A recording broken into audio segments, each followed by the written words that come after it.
All right, Sabra Johnson City Classic Cars coming at you, talking about the 1972 Chevelle. Now, this is a pro touring project owned by the Artis family. Now, when we say pro touring, all right, so you have restoration, you have resto mod, and you have pro touring. So restoration says, I want to make the car exactly like it was. My job is to look at the blueprints from the original engineer and to put it back in that exact condition. So then you have what we call resto modding.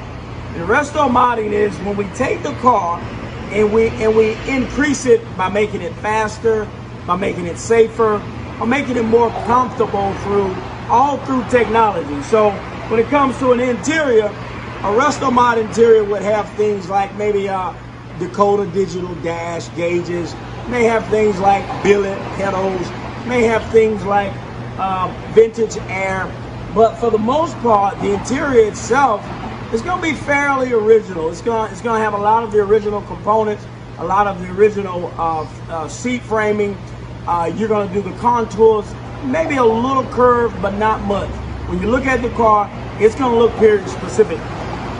So then you come over to pro touring, and when we're talking about pro touring, we're saying we want this car to compete on an international stage, and we're not talking about a SEMA show stage or some local Autorama or something like that. We're talking about we want to take this car and we want to park it right next to a Lamborghini, and when we look at the car, when we start them and put them in idle, we want the rumble to be comparable. Before we even drive the car, when we look at the finish and the fit and the gap and the paint, when we look at the car, we want it to be comparable. We don't know which one is which, all things being equal. When I open up the cabin of the car and I look at the interior, it should be over the top, just like I expect that Bentley interior, that Mercedes interior, that high-end BMW interior. It is to compete with a Maserati, a Ferrari, that type of thing. So this 72 is a pro touring car, not because it has an LS9 on and pushed by 4060 and True Track on the back. That in and of itself does not make it a pro touring.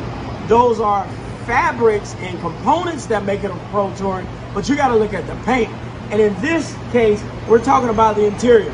What's original on this interior? Is it 0%, 20%, or 90%? It's 0%. This is an all custom interior. The car started with a bucket seat.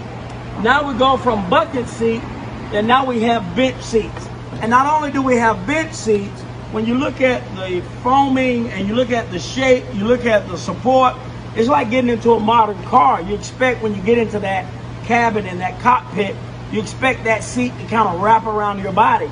Well, this can't be a pro touring car if when you turn the curve, you slide on the passenger side because there's nothing there to support your body. You feel all beat up in the inside, things of that nature.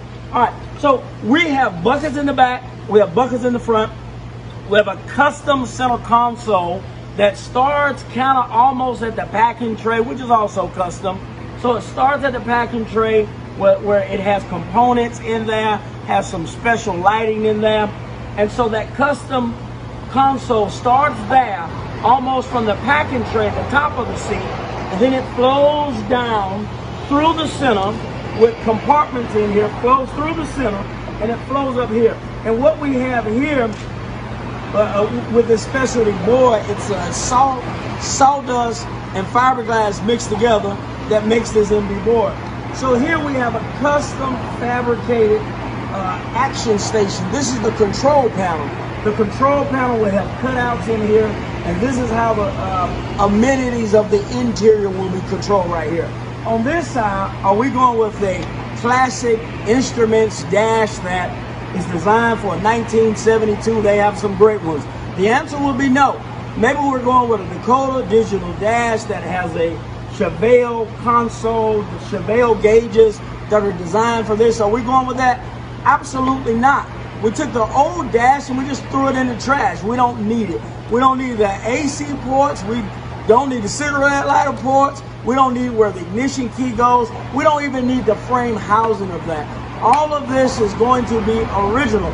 Remember, the mission on this car is to compete on a global stage, and we're not talking about for trophies and whams and all that kind of stuff.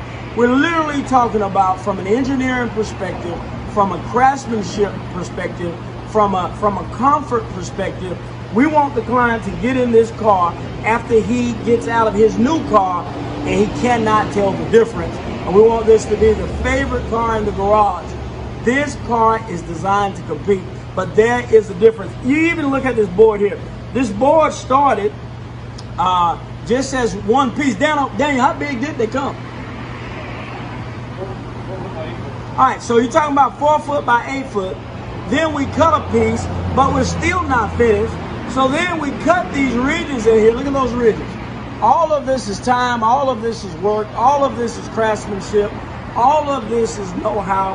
And if you know anything about City Classic Cars, we have the best team in the business. I don't care if you're talking about paint. I don't care if you're talking about fabrication, engine, administration, upholstery. We have the best team in the business. And it's not that we're an A+ in one area and a D+ in another area. I mean, we're A+ on interior, we're A+ on paint, we're just A+ across the board. So now this technique allows this to be in. We're just giving you some free information for those do-it-yourselfers at home. And we're gonna be able to fit this board. This is gonna be the insert of our console that moves and curves like flowing water. I just want to talk to you a little bit about the interior and the design components, the wood craftsmanship that will be on display in this car. You wait till we get finished. You're talking about a battle of the builder's car. This is certainly one. Y'all, God bless you. Y'all stay safe out there. Take care.